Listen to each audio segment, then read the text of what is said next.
So a couple of things that leap into my mind as you're sharing this. First, that's very important. I hope that all of you watching or listening, even if you need to rewind and hear it again, can grasp the significance of this.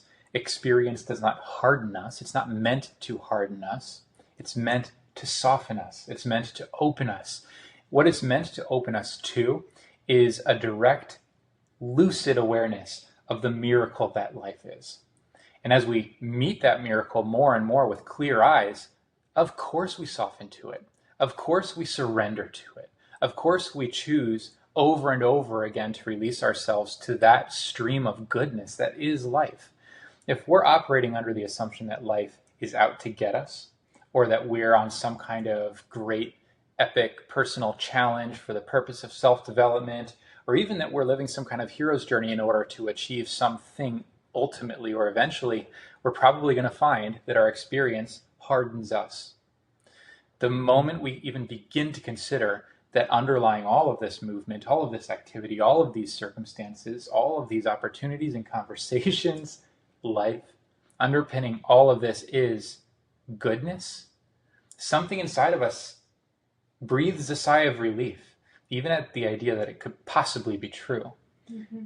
This leads to softening. This leads to gentleness. And one thing we've learned over and over again through both the stones that we've met with and the angels that we've met with is that as we soften, we open. And as we open, there's more room, literally, more room to receive, which is right on theme. When we expect experience to harden us and then find that it's actually softening us, that it's yielding gentleness, that's a surprise, but it's a perfect flip. It's like 180 degrees in the opposite direction. The same is true here. We have this opportunity to open to the idea that life is good and that the best is always happening for us. This is a part of what the day brings, part of the awareness, a part of the invitation. Even if the best you can do is consider the possibility. Right. However, it's worth saying that if you can get past consideration of the possibility to a powerful personal reclamation of that as truth, things do begin to change. And this is where the angel of transformation comes in like a storm. You know? Transformation is not always gradual or progressive. Transformation is different from what we tend to think of in terms of progress, because progress often happens in a progressive manner, in a gradual fashion. But when we think about transformation, all I can imagine, or perhaps even all I'm being shown, is a chick breaking free of its egg, or a butterfly breaking free of the cocoon. There's this explosive, dynamic, even uncomfortable, and even terrifying element to the act of transformation. But finally, that chick is breathing fresh air. And finally, that butterfly, which was once basically a slug, a caterpillar, can fly.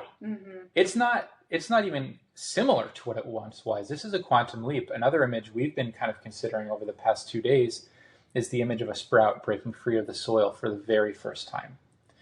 What I love about each of these 3 images is that in every case you have a developmental process which is unfolding flawlessly by some great intelligence which is unseen. And the progress itself, that inner process, you know, what's happening in the egg or what's happening in the cocoon or what's happening under the soil, no one sees it. You don't get to see that. You don't even know what's happening. In fact, there's probably a lot of angst and worry over nothing's happening until, bam, overnight something happens. Right. And all the while, the caterpillar or the plant or the chick doesn't really know what's happening to it either, but it has to trust it. It's trusting this process, this knowing to carry you through to something much greater. Yes. Oh man, this is so rich. The caterpillar becomes sludge. It becomes literal like slurry. It's nothing. It becomes nothing before it becomes everything. I can't help but think that the chick, which has been at home for all this time, this nice, warm, comfy home where it hasn't had to do a thing, it just kind of is. Yeah. You know, the breaking of that home, we see it as this wonderful moment of transition, but, you know, birth can be terrifying. What of the home I once had? What of what I thought was comfortable? What I thought I needed? Where'd it go? Now it's gone.